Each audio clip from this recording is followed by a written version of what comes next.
Hello family, welcome to episode 3, Family Stories, Urban Turn of the Century, where we're going to talk about the things that happened at the late 19th and early 20th century for Paul and his family.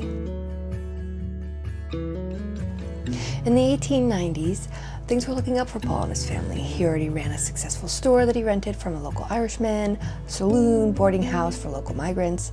It was actively involved in politics and hosted several Democratic caucuses in his saloon, finally becoming town treasurer and justice of peace in 1894. All this begins to change right before the turn of the century. Saloons and immigrants are increasingly viewed as a drag on society. The clipping on the side here says many speakeasies arrested. The State Liquor League starts to take down. Paul is even mentioned at the bottom of this article. In the following stories, we'll talk about his time as treasurer and the cultural shift.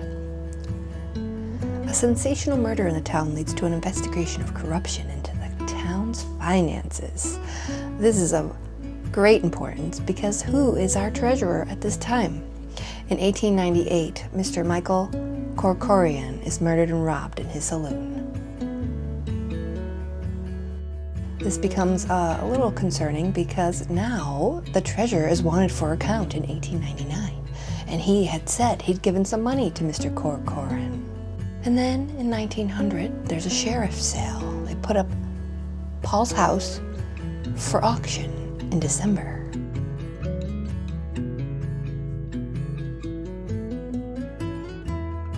A mere 2 weeks later, on December 3rd, Paul Urban and some other properties were consumed by fire. Funny thing, who knows? It could be any reason. Everything's made out of wood.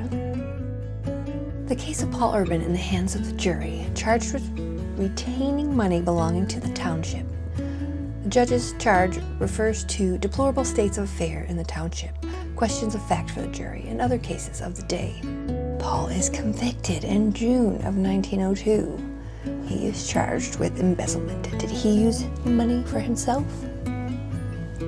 Urban is sentenced to 2 years in jail at 43 years of age with 8 children. A few short months later, in 1903, he is pardoned by the government.